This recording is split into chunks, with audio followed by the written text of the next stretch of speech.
প্রায় ১৬০০ kilometre border এলাকা পশ্চিমবঙ্গের সঙ্গেই বাংলাদেশের সঙ্গে সম্পর্কযুক্ত এবং মাননীয় প্রধানমন্ত্রী নরেন্দ্র মোদীজির প্রধানমন্ত্রীত্বে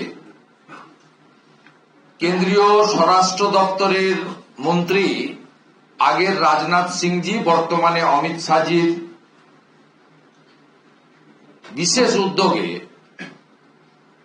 প্রায় অধিকাংশ জায়গায়, অধিকাংশ নয় ১০০% বাংলাদেশ সন্নিহিত সীমান্তগুলি ত্রিপুরা, মেঘালয় এবং আসামে ফেন্সিং বা কাঁটাতারের বেড়া বা সীমান্ত সুরক্ষা সুনিশ্চিত হলেও পশ্চিমবঙ্গে এই কাজ হয়নি। এটা বহু চর্চিত বিষয়। মাঝে মাঝেই যখন সীমান্ত সুরক্ষার প্রশ্ন আসেন, তৃণমূল নেত্রী, রাজ্যের মুখ্যমন্ত্রী, তার পার্ষদরা একযোগে কখনো লোকসভায়, কখনো বিধানসভায়, কখনো হাটে বাজারে, রাস্তায়, সমাবেশে বিএসএফ কে আক্রমণ করেন। যখন অবৈধ বাংলাদেশি মুসলিম অনুপ্রবেশকারী এবং রোহিঙ্গাদের প্রবেশের প্রশ্ন আসে, যখনই fake I card, fake pan card, fake Aadhaar card, fake ration card ইত্যাদি ধরা পড়ে, তখনই এসব প্রশ্ন ওঠে।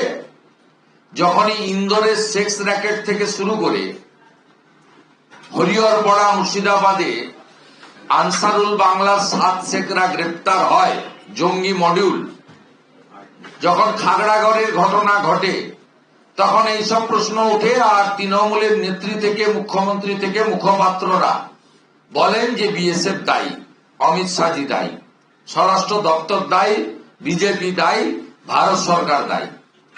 এমনকি নানা প্রকাশ্য জনসভায় সরকারি এবং রাজনৈতিক মুখ্যমন্ত্রী কখনো কখনো ঝাঁটা বটি এসব নিয়ে, থালা বাটি নিয়ে বিএসএফ এর উপর হামলা করো এইসব করে তিনি বলেন। এবং তার দলের মন্ত্রীরা, উদয়ন গুহ থেকে অনেকেই বিএসএফ কে সরাসরি আক্রমণ করেন এবং ওনার যারা বুদ্ধিজীবী, পরবর্তীকালে ভাতাজীবী হয়েছেন, মাননীয় অপর্ণা সেনেদের মতো, তারা সরাসরি বিএসএফ কে রেপিস্ট বলতেও প্রেস ক্লাবে বসে দ্বিধাদ্বন্দ্ব করেন না। কিন্তু আসল তথ্যটা কি সেটা যারা সচেতন নাগরিক জানেন, যারা পাবলিক রিপ্রেজেন্টেটিভ জানেন, যারা সংবাদ মাধ্যমের সিনিয়র রিপোর্টার তারা জানেন। আসল বিষয় হচ্ছে যে প্রয়োজনীয় জমি প্রোভাইড করতে হয় স্টেট গভর্নমেন্টকে। কারণ আমাদের এই যে ল্যান্ড অ্যাকুইজিশন অ্যাক্ট, এটা কিন্তু সেই ব্রিটিশ আমলে তৈরি করা 1894 সালের সেকশন 4 ল্যান্ড অ্যাকুইজিশন অ্যাক্ট। এটাতে সেন্ট্রাল গভর্নমেন্টের কোনো রোল নেই। মূলত আগে কালেক্টরেট বলা হতো, এখন জেলা শাসকদের হাতেই এই জমি অধিগ্রহণের সম্পূর্ণ আইন। কেন্দ্রীয় সরকার প্রয়োজনীয় অর্থ দিতে পারে, তারা ল্যান্ড দেওয়ার ক্ষেত্রে যদি অন্য কোনো স্থানীয় স্তরে তার যদি কোনো ইস্যু থাকে, শর্ত থাকে, সেগুলো সমাধান করতে পারে। কিন্তু ল্যান্ড অ্যাকুইজিশনের নোটিফিকেশন ডিএমদেরই করতে হবে। সেকশন 4 এ ল্যান্ড অ্যাকুইজিশন তাদেরই করতে হয়। তাই এই বিষয়টা আমি প্রাথমিকভাবে বললাম। এবারে আপনাকে ওটা দিচ্ছি। এখানে একটা কথা বলে রাখা দরকার, ভারত সরকারের পক্ষে মোট 8 বার কমিউনিকেশন করা হয়েছে এই জমির জন্য।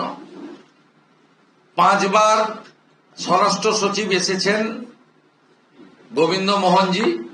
এমনকি পূর্বাঞ্চলের কোঅর্ডিনেশন মিটিং করতে গিয়ে সচিবালয়ে, বর্তমান নবান্ন যেটি, সেখানে মাননীয় অমিত শাহজি তিনি নিজে উপস্থিত থেকে ব্যক্তিগতভাবে মুখ্যমন্ত্রীকে অনুরোধ করেছেন, তৎকালীন উড়িষ্যার মুখ্যমন্ত্রী নবীন পট্টনায়ক, বিহারের মুখ্যমন্ত্রী নীতিশ কুমারজি, ঝাড়খণ্ডের মুখ্যমন্ত্রী হেমন্ত সোরেনের উপস্থিতিতে। তারপরেও এই রাজ্য সরকার, রাজ্যের মুখ্যমন্ত্রীর নির্দেশে, ইশারাতে বাংলাদেশি মুসলিম অবৈধ অনুপ্রবেশকারী এবং রোহিঙ্গাদের এখানে ঢোকানোর জন্য জমি দেওয়া হয়নি।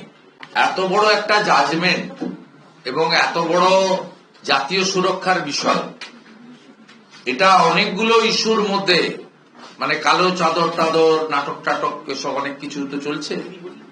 তার মধ্যে এই ইস্যুটাও পশ্চিমবঙ্গের জনগণ কোন উদ্বিগ্ন। আমরা সবাই ভারতীয় এবং বাঙালি হিন্দুদের হোমল্যান্ড দিয়ে গেছেন ডক্টর শ্যামাপ্রসাদ মুখার্জি এবং স্বামী প্রণবানন্দ। আজকে হু করে এখানে ঢুকছে 8-10টা বাচ্চা, 3-4টে বউ, চারিদিকে যা হচ্ছে, আমাদের রেশন ছিনছে, জমি নিয়ে নিচ্ছে, যত গ্যাংরেপ, মহিলাদের উপরে শ্লীলতাহানি, জোর করে ধর্ম পরিবর্তন করা, বর্ডারের গ্রামগুলোতে শাঁখ বাজানো বন্ধ, দ্বীপ জ্বালানো বন্ধ, ঘন্টা বাজানো বন্ধ, মন্দির বন্ধ, সেখানে নামহট্ট সংকীর্তন করতে যাওয়া যাবে না, এই সময় দুর্গাপূজা হবে, এই সময় দুর্গাপূজার মন্ত্র উচ্চারণ করা যাবে না।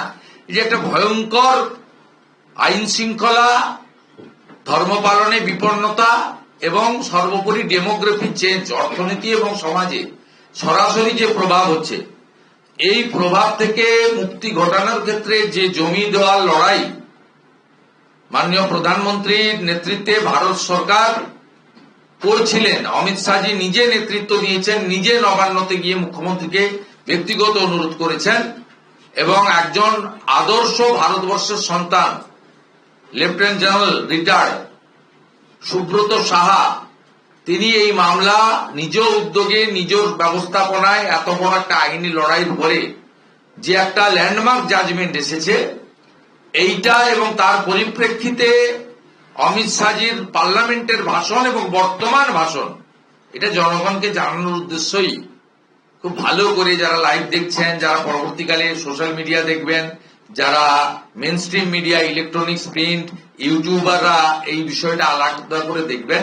11 কোটি পশ্চিমবঙ্গের বাসী যারা নিজেদের নিরাপত্তা এবং রাজ্যের, দেশের নিরাপত্তা নিয়ে চিন্তিত থাকেন, তাদেরকে আশ্বস্ত করার জন্য এবং অমিত শাহজি যে কমিটমেন্ট করেছেন যে এত কিছুর পরেও মমতা বন্দ্যোপাধ্যায় হাইকোর্টের অর্ডার মানবেন না, ডিএর ক্ষেত্রে যেমন হাইকোর্টের অর্ডার মানেননি, আমাদের টেন্টেড লোকেদের কাছ থেকে টাকা ফেরত করানো সুদসহ হাইকোর্টের অর্ডার মানেননি, নানা হাইকোর্টের অর্ডার তিনি মানেননি। সেক্ষেত্রে ভারতীয় জনতা পার্টির সরকার আনাই হচ্ছে একমাত্র সমাধান এবং সেক্ষেত্রে মাননীয় অমিত শাহজি বলেছেন যে এপ্রিলের শেষের মধ্যে বিজেপির মুখ্যমন্ত্রী আসবেন এবং 45 দিনের মধ্যে এই বেড়া দেওয়ার কাজ শেষ করবেন। আমাদের পাচ্ছেন, আমাদের বেড়া দেওয়ার কাজ শেষ করবেন, এইটা জানানোর জন্যই বিষয়। বাকি হাইকোর্টের জাজমেন্টে ক্লিয়ার আছে, কাট অফ ডেট আছে 31 মার্চ 2026। যদি না করেন সেক্ষেত্রে lieutenant general Subrata Shah contempt petition file করতে পারেন। আমাদের ভিডিও ভালো লাগলে লাইক এবং শেয়ার করুন, কমেন্ট সেকশনে গিয়ে জানান আপনাদের মতামত। আরও ভিডিও পেতে আমাদের চ্যানেল সাবস্ক্রাইব করুন এবং প্রতি মুহূর্তে খবরের আপডেট পেতে প্রেস করুন বেল আইকন।